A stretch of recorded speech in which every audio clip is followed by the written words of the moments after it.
Good morning, students. I am Dr. Loni Lokwani, Associate Professor, Department of Chemistry, Government College, Kota. आज का हमारा topic है carboxylic acid. उसमें हमारा टॉपिक चल रहा है एसिड स्ट्रेंथ। आज हम देखेंगे कार्बोक्सिलिक अम्लों पर प्रतिस्थापी समूहों का क्या प्रभाव पड़ता है। Effect of substituents on acid strength of carboxylic acid, जो कि बीएससी पार्ट सेकेंड के ऑर्गेनिक केमिस्ट्री पेपर सेकेंड के अंतर्गत आता है। इफेक्ट देखेंगे सब्स्टिट्यूएंट्स की एसिड स्ट्रेंथ पर, अम्ल सामर्थ्य पर कार्बोक्सिलिक अम्लों की। अब एल्केनोइक एसिड्स जो होते हैं, कार्बोक्सिलिक अम्ल जो होते हैं, उनकी एसिड स्ट्रेंथ या अम्ल सामर्थ्य जो है उनके आयोनाइजेशन पे डिपेंड करती है।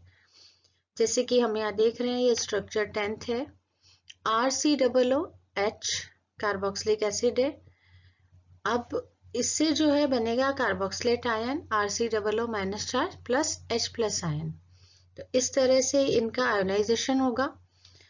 तो यदि एसिड में ऐसा कोई सब्स्टिट्यूएंट या प्रतिस्थापी समूह या परमाणु उपस्थित हो जो कि कार्बोक्सिलेट आयन, जो ये कार्बोक्सिलेट आयन है, इनको स्थायित्व प्रदान करे, इनको स्टेबिलिटी प्रदान करे, तो अम्ल का आयोनाइजेशन बढ़ जाता है, अम्ल का आयनन बढ़ जाता है और एसिड स्ट्रेंथ या अम्ल सामर्थ्य इनकी बढ़ जाएगी। अर्थात ये डिपेंड करता है कि किस तरह का ग्रुप इससे जुड़ा हुआ है। सामान्यतः जो है इलेक्ट्रॉन अट्रैक्टिंग या इलेक्ट्रॉन आकर्षी समूह जो होते हैं, जैसे हैलोजेंस है, नाइट्रो ग्रुप है, मीन्स माइनस आई इफेक्ट वाले समूह। माइनस आई इफेक्ट वाले समूह जैसे हैलोजन है, NO2 है, ये माइनस आई इफेक्ट के कारण ये क्या करेंगे, कार्बोक्सिलेट आयन के जो माइनस चार्ज है यहाँ पे, उसको ये डिस्पर्स कर देंगे, फैला देंगे, जिससे कि इनका स्टेबिलिटी, इनका स्थायित्व बढ़ जाएगा। अब पर अगर इलेक्ट्रॉन को प्रतिकर्षी करने वाले समूह हो, इलेक्ट्रॉन रिपेलिंग ग्रुप अगर जुड़े हों, जैसे एल्किल ग्रुप है, तो वो कार्बोक्सिलेट आयन जो है उसके मीन्स वो इलेक्ट्रॉन डेंसिटी बढ़ा देगा, तो उसके ऋणावेश में वृद्धि कर देगा, जिससे कि उनकी स्टेबिलिटी कम होगी और वो अनस्टेबल या अस्थायी हो जाएंगे। तो अस्थायी होने से क्या होगा, उनकी जो है स्टेबिलिटी कम होने से, अस्थायी होने से क्या होगा, स्ट्रेंथ भी कम हो जाएगी। जैसे यहाँ ग्रुप में दिखा है, माइनस आई इफेक्ट वाले ग्रुप हैं, नेगेटिव चार्ज वाले, तो वो इंक्रीज करेंगे स्टेबिलिटी को और एसिड स्ट्रेंथ को भी। और अगर प्लस आई इफेक्ट वाले जैसे एल्किल ग्रुप जुड़ा है, तो ये इंक्रीज करेंगे नेगेटिव चार्ज को और स्टेबिलिटी और स्ट्रेंथ को, सामर्थ्य को कम करेंगे, डिक्रीज स्टेबिलिटी एंड स्ट्रेंथ। तो इस तरह से हम देख सकते हैं कि इनका क्या इफेक्ट पड़ता है। जैसे हम एग्जांपल देखें, मेथेनोइक एसिड HCOOH। अब मेथेनोइक एसिड में क्या होता है, COOH समूह से हाइड्रोजन परमाणु जुड़ा हुआ है, हाइड्रोजन एटम जो है बॉन्डेड है COOH से, यहाँ पर H है, HCOOH। अब दूसरे जो होते हैं एसिड्स, उसमें क्या होता है, एल्किल ग्रुप, एल्केनोइक एसिड जितने भी उसमें एल्किल ग्रुप जुड़ा होता है, तो एल्किल ग्रुप का प्लस आई प्रभाव पड़ता है। प्लस आई इफेक्ट होने के कारण कार्बोक्सिलेट आयन के ऋणावेश को, नेगेटिव चार्ज को ये बढ़ा देंगे, जिससे उनके कार्बोक्सिलेट आयंस का स्थायित्व कम हो जाता है। स्टेबिलिटी उनके कम होने से क्या होगा, आयोनाइजेशन भी कम होगा और मेथेनोइक अम्ल की अपेक्षा प्रोटॉन जो है इजीली फ्री नहीं हो पाएंगे, इसलिए उनकी प्रोटॉन इजीली फ्री नहीं होंगे तो आयनाइजेशन भी कम होगा, इसलिए उनकी अम्ल सामर्थ्य भी कम हो जाती है कंपेयर टू मेथेनोइक एसिड। इसलिए एसिटिक एसिड के कंपेयर में फॉर्मिक एसिड या मेथेनोइक एसिड जो है हमेशा अधिक जो है स्थायी या अधिक स्ट्रॉन्ग, अधिक एसिडिक होता है।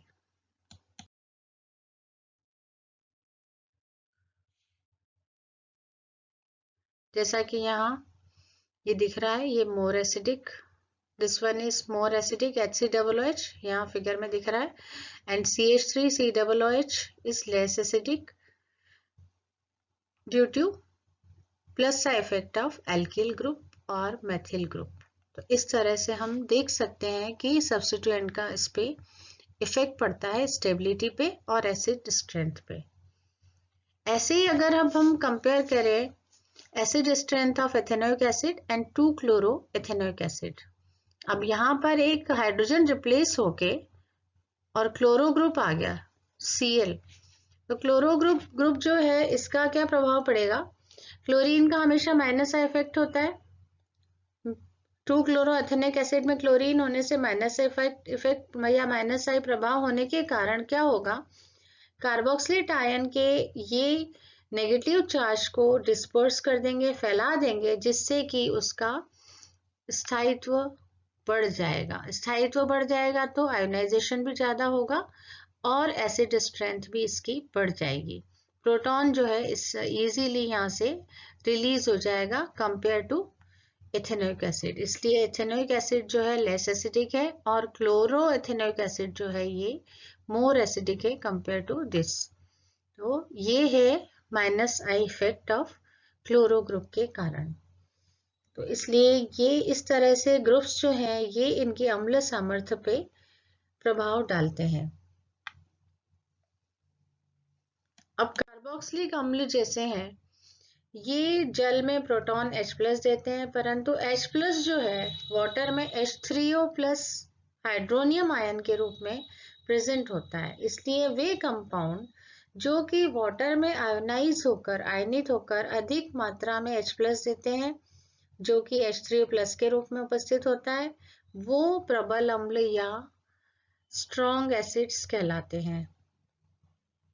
और जो कम देते हैं वो दुर्बल अम्ल होते हैं, जिनके आयनन में H+ आयन्स की मात्रा बहुत कम होती है, तो वो कहलाते हैं वीक एसिड्स या दुर्बल अम्ल।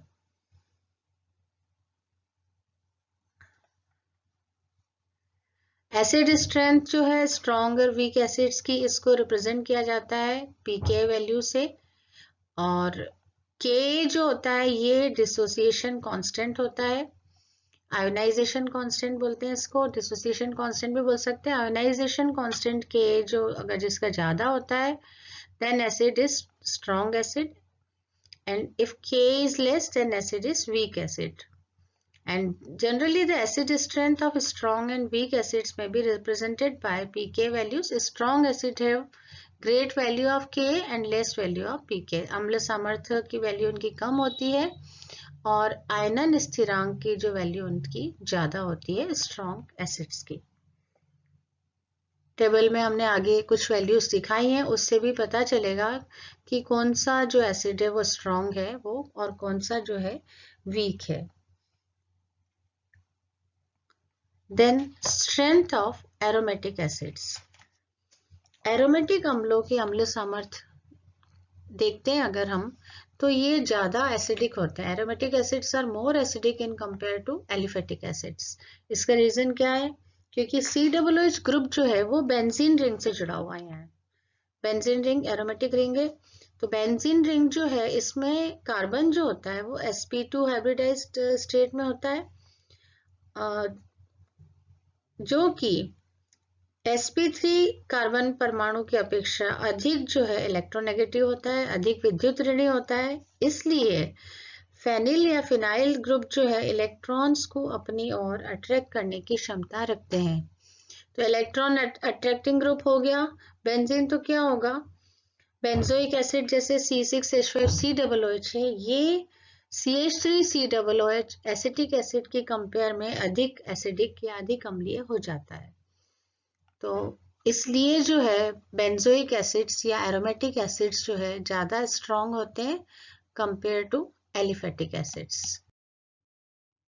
जैसे यहाँ एग्जांपल में दिख रहा है C6H5COOH, अगर हम इसको कंपेयर करें CH3COOH से, तो ये बेंजीन इलेक्ट्रॉन अट्रैक्टिंग ग्रुप है, माइनस इफेक्ट वाला जैसे होता है, तो ये इलेक्ट्रॉन को अपने ओर अट्रैक्ट करेगा, तो यहाँ पे जो है ये स्टेबल हो जाएगा और इस H+ का आयोनाइजेशन इजी हो जाएगा, तो ये स्ट्रॉन्ग एसिड हो गया। और ये जो है इलेक्ट्रॉन रिपेलिंग ग्रुप है, तो यहाँ पे इलेक्ट्रॉन डेंसिटी और बढ़ा देगा, तो इसलिए जो है ये इसकी एसिड स्ट्रेंथ कम हो जाएगी कंपेयर टू बेंजोइक एसिड। अब यहाँ कुछ एसिड्स दिए हुए हैं जिनकी की के वैल्यूज, आयोनाइजेशन जो कांस्टेंट है उसकी, और एसिड स्ट्रेंथ की वैल्यूज भी यहाँ दे रखी है। Acetic acid, propanoic acid, two methyl propanoic acid, two two dimethyl propanoic acid, ये के वैल्यूज है। 0.9 हो गई। जैसे जैसे एल्किल ग्रुप बढ़ रहा है ये वैल्यू कम होती जा रही है। हेप्टेनोइक एसिड 1.3, क्लोरो एसिटिक एसिड, फ्लोरो एसिटिक एसिड, यहाँ पे वैल्यू इनकी बढ़ गई तो ये स्ट्रॉन्ग एसिड्स हैं। 2.3 इंटू 10⁻³ है। Then chloro acetic acid 1.4 into 10⁻³ है, और ये 1 इंटू 10⁻⁵ है। देन ब्रोमो एसिटिक एसिड, फिर डाइक्लोरो एसिटिक एसिड की सबसे ज्यादा है 5.0 इंटू 10⁻², 5.0 इंटू 10⁻², 2 क्लोरो ग्रुप है। तो इस तरह से हम देखते हैं methoxy aceto acid, cyano acetic acid, nitro acetic acid. तो इस तरह से के वैल्यूज, आयोनाइजेशन कांस्टेंट उनका, और पीके वैल्यूज मींस एसिड स्ट्रेंथ, इससे पता चलता है कि कौन सा एसिड जो है स्ट्रॉन्ग है और कौन सा वीक है, कौन सा जो है दुर्बल है और कौन सा जो है प्रबल अम्ल है। ये भी कुछ वैल्यूज दिखाई है। 25 डिग्री सेंटीग्रेड पे benzoic acid, para nitrobenzoic acid, meta nitrobenzoic acid and paramethoxy benzoic acids. अब एरोमेटिक एसिड्स पे जो है सब्स्टिट्यूएंट का या प्रतिस्थापी समूह का क्या प्रभाव पड़ता है हम देखेंगे। Effect of substituent on the acid strength of aromatic carboxylic acids. अब किसी भी एसिड की स्ट्रेंथ या सामर्थ्य जो है उसके डिसोसिएशन या आयोनाइजेशन कांस्टेंट के द्वारा बताई जाती है, प्रदर्शित की जाती है। यदि बेंजीन रिंग पर कोई इस प्रकार का ग्रुप या समूह उपस्थित हो जो कि के की वैल्यू को बढ़ा देता हो तो एसिड प्रबल अम्ल या स्ट्रॉन्ग एसिड कहलाएगा। और यदि ऐसा कोई ग्रुप जुड़ा हो जो कि के वैल्यूज को कम कर दे, मीन्स आयोनाइजेशन को कम कर दे, या फिर कोई भी उस पर इफेक्ट ना डाले, तो वे अम्ल जो है वीक एसिड्स या दुर्बल अम्ल कहलाते हैं। तो ऐसे कौन सी ग्रुप्स हैं जो कि इलेक्ट्रॉन आकर्षी समूह है, इलेक्ट्रॉन विड्राइंग ग्रुप्स हैं, जैसे NO2, CN। इलेक्ट्रॉन जो है विड्राइंग ग्रुप्स हैं, NO2, CN है, साइनाइड है एंड हेलोजेंस है। अगर ये प्रेजेंट होते हैं तो क्या होगा, कार्बोक्सिलिक अम्ल की अम्ल सामर्थ्य बढ़ाएगी, के वैल्यूज की वैल्यू ये बढ़ा देते हैं, इसलिए इनकी एसिड स्ट्रेंथ के एसिड आयोनाइजेशन कांस्टेंट की वैल्यू बढ़ जाएगी, तो ये स्ट्रॉन्ग एसिड हो जाएंगे।